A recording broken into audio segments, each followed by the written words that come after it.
سورۃ الانعام کی آیت نمبر ہے جی،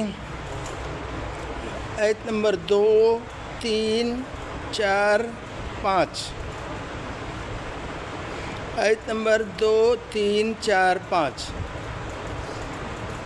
ان چاروں آیتوں کا ترجمہ مختصر تشریح کے ساتھ انشاءاللہ العزیز آج پڑھیں گے۔ اعوذ باللہ من الشیطان الرجیم، بسم اللہ الرحمن الرحیم۔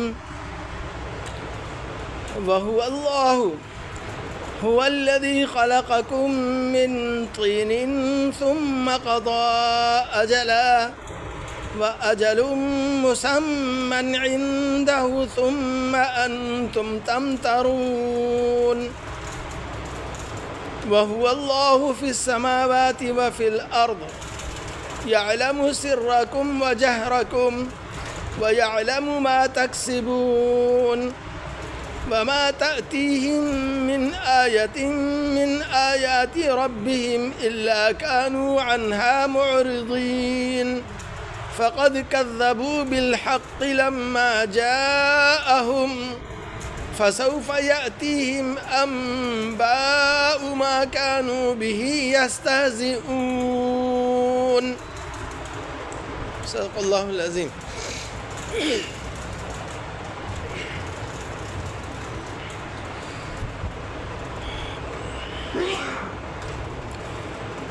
سورت شروع ہوئی ہے کل، اور یہ سورت مکی ہے، اور مکی سورتوں کے اندر مسائل کا بیان کم ہے، عقیدے کا بیان زیادہ ہے۔ عقیدے کے اندر بھی 3 بنیادی عقائد جن کو امہات المسائل کہتے ہیں۔ نمبر 1 توحید، نمبر 2 بیان رسالت، اور نمبر 3 بعث بعد الموت۔ یہ تینوں مضامین ہر مکی صورت کے اندر بیان ہوئے ہیں۔ بعض صورتوں کے اندر توحید کا مضمون غالب ہے، بعضوں کے اندر مقام رسالت، بیان رسالت اس کا مضمون غالب ہے، بعض صورتوں کے اندر بعث بعد الموت کے مرنے کے بعد سب کو اللہ کے سامنے پیش ہونا ہے، حساب و کتاب سے گزرنا ہے، یہ مضمون غالب ہے۔ یہ جو صورت ہے اس میں توحید کا مضمون غالب ہے، اور اللہ جل شانہ مختلف انداز سے، مختلف طریقوں سے توحید سمجھاتے ہیں۔ کبھی اپنی خالقیت، مالکیت کا ذکر فرما کر، جس کو کہتے ہیں تذکیر بھی آلاء اللہ، کبھی یہ ذکر فرما کر توحید کی دعوت دیتے ہیں، کبھی تذکیر بھی ایام اللہ، یعنی دیکھو جو لوگ توحید پر نہیں آئے انبیاء علیہ السلام کی دعوت کے باوجود، تو ان کے ساتھ دنیا کے اندر کتنا خوفناک اور ہولناک معاملہ پیش آیا، مارے گئے، تباہ کیے گئے۔ کبھی یہ مضمون، اور کبھی جو ہے آخرت کا عذاب، آخرت کی نعمتیں، اس کو بیان فرماتے ہیں۔ شروع کی آیات کے اندر ان تینوں باتوں کو اجمالاً ذکر فرمایا ہے، اجمالاً اختصار کے ساتھ، اور پھر آگے پوری صورت کے اندر انہی باتوں کی تفصیل چلتی ہے جو اختتام صورت تک جاتی ہے۔ چنانچہ آج کی جو آیت پڑھی ہے اس کا ترجمہ دیکھیں، فرمایا هو الذی خلقکم من طین، اللہ وہ ذات ہیں جنہوں نے تمہیں بنایا مٹی سے، ثم قضا اجلا، پھر انہوں نے متعین کر دی ایک مدت، وَأَجَلٌ مُّسَمًّى، اور ایک اور مدت بھی ہے متعین، عندہ ان کے پاس، ثم انتم تمترون، پھر بھی تم لوگ شبہ میں پڑے ہوئے ہو، شک کرتے ہو، وَهُوَ اللَّهُ فِي السَّمَاوَاتِ، وہی معبود ہیں آسمانوں میں بھی، وفی الارض، اور زمین میں بھی۔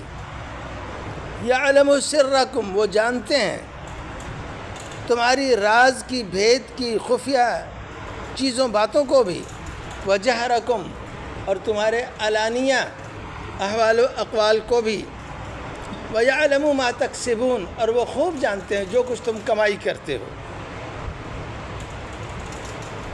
وما تأتیہم، اور نہیں آتی ان کے پاس، من آیتن، کوئی خاص نشانی، من آیات ربہم، ان کے پروردگار کی جانب سے، الا، مگر، کانو عنہا، وہ لوگ اس سے ہیں معرضین، اعراض کرنے والے۔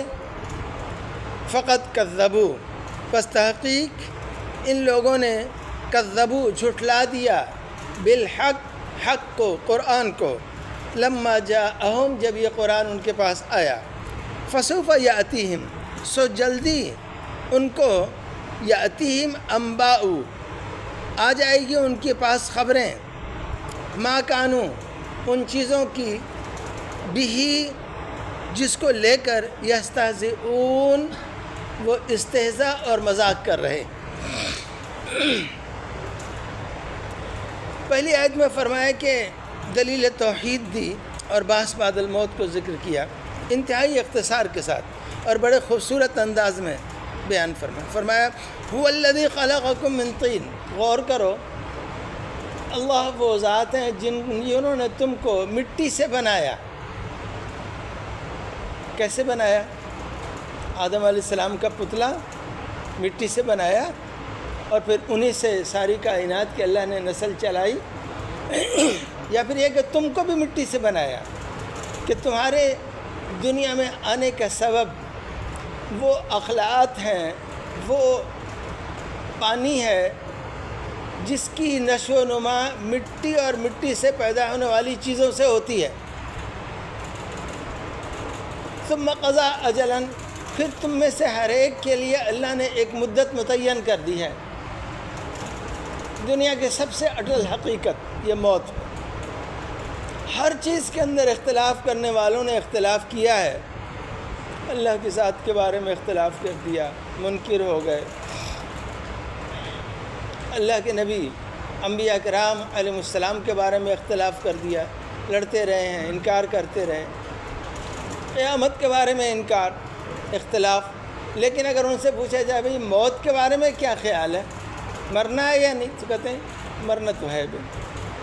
سب سے اٹل حقیقت یہ موت ہے۔ اللہ فرماتے ہیں کہ ایک متعین، تمہاری مدت متعین ہے، جتنا مرضی زور لگا لو، جو وقت تمہارا آئے گا، لا یستاخرون ساعۃ ولا یستقدمون، اس سے نہ کوئی ایک لمحہ پیچھے ہو سکتا اور نہ ایک لمحہ آگے جا سکتا۔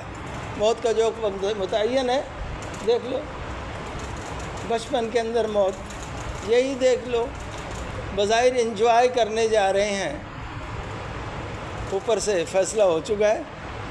یہ بابو سر ٹاپ میں جو ان کے تصور میں بھی نہیں ہوگا کہ ہماری موت آئی ہوئی ہے، ہمیں وہاں موت ہمیں کھینچ کے لے کے جا رہی ہے۔ ایک اللہ کی جانب سے متعین ہے مدت۔ بچے بھی گئے، جوان بھی گئے، بوڑھے بھی گئے، عورتیں بھی گئیں۔ جس کا وقت متعین ہے وہ گیا، اور جس کا وقت متعین نہیں ہے اللہ اس کو کیسے بچا لیتے ہیں، کس طرح محفوظ کر لیتے ہیں۔ وہ بھی ہندوستان کے ایک طیارہ ایک آبادی پر گرا تھا، کوئی 15-20 دن پہلے ہوئے۔ پورا طیارہ جو ہے 30 سیکنڈ کے بعد، پرواز کرنے کے 30 سیکنڈ کے بعد ایک آبادی پہ گرتا ہے، سب لوگ مر جاتے ہیں۔ ایک بندہ ہے وہ بالکل صحیح سلامت، وہ اپنے کپڑوں کو جھاڑتا ہوا اندر سے نکل کے باہر آ جاتا ہے۔ اللہ کی شان، اس کا وقت متعین نہیں ہے۔ بظاہر اسباب میں دیکھا جائے تو بظاہر کوئی سبب نہیں ہے اس کے نہ مرنے کے لیے۔ پورا طیارہ، کوئی چیز نہیں بچی، سب کچھ تباہ ہو گیا۔ وہ پتہ نہیں کہاں بیٹھا ہوا تھا، اللہ کی حفاظت میں اس کا وقت نہیں آیا تھا۔ وہ جناب وہ طیارے میں آگ لگنے کے بعد جب اٹھتا ہے تو اٹھ کے باہر آ جاتا ہے۔ اللہ کی شان۔ فرمایا یہ سب سے بڑی دلیل ہے کہ تمہاری ذات کے اندر، ساری کائنات کے اندر ایک ذات ایسی ہے جو اصل مؤثر ذات ہے، وہی سب کچھ کرنے والے ہیں۔ تو فرمایا کہ قضا اجلاً، غور کرو، اللہ نے تم سب کے لیے ایک مدت متعین کی ہے۔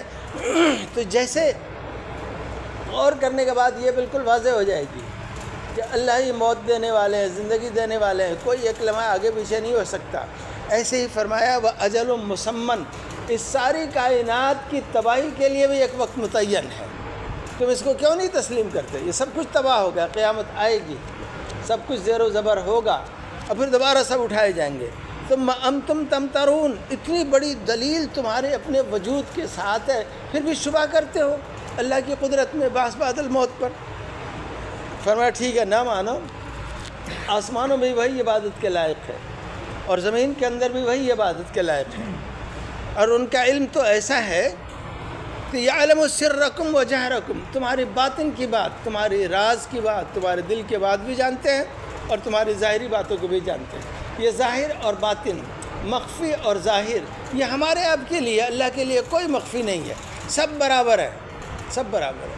ایسے ہی کہتے ہیں نا، یہ حال، ماضی، مستقبل، ہمارے آپ کے لیے، اللہ کے لیے کوئی ماضی نہیں، کوئی حال نہیں، کوئی مستقبل نہیں، سب زمانے برابر ہیں، سب کا علم، سب کے لیے ان کا علم محیط ہے۔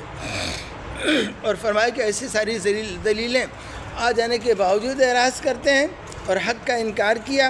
ان قریب ان کے پاس خبریں آ جائیں گی جس کا وہ استہزاء کر رہے ہیں۔ جب عذاب کی بات آتی، مذاق اڑایا کرتے تھے، کون سا عذاب، کیسا عذاب، یہ تو ایک دنیا کا چلن ہے، طریقہ ہے، کوئی عذاب نہیں ہوگا، مرنے کے بعد دوبارہ زندہ نہیں ہوں گے۔ فرمایا ان قریب پتہ لگ جائے گا، ان قریب پتہ لگ جائے گا۔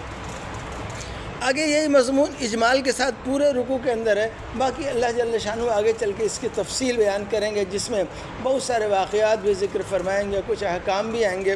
اللہ جل شانہ سے دعا ہے اللہ پاک نے جو عقائد ہمیں سکھلائے، توحید کے، بعث بعد الموت کے، آپ صلی اللہ علیہ وسلم کی رسالت و نبوت کے، اللہ ان عقیدے پر کاربند رہنے کی، دل سے قبول کرنے کی، اور اس کے تقاضوں پر اللہ عمل کی ہم سب کو توفیق نصیب فرمائے، اور اللہ ہم سب کو اپنے دربار میں قبول فرما لے۔ آج جمعہ کا دن ہے، اور جمعہ کے دن دو اعمال اللہ کے نزدیک بڑے پسندیدہ ہیں۔ ایک تو کثرت سے درود پاک کا اہتمام، چلتے پھرتے اٹھتے بیٹھتے جتنی زیادہ ہو سکے، اور دوسرا عمل جو ہے سورۃ الکہف کی تلاوت کا اہتمام۔ سورۃ الکہف جس کی ابتدا 15ویں پارے کے اندر ہوتی ہے اور 16ویں میں اس کا اختتام ہے، اس کا اہتمام، یہ سنت ہے، آپ صلی اللہ علیہ وسلم نے تلقین کی ہے۔ اللہ جل شانہ سے دعا ہے اللہ ہمیں عمل کی توفیق نصیب فرمائے، اور اللہ ہم سب کو اپنے دربار میں قبول فرمائے۔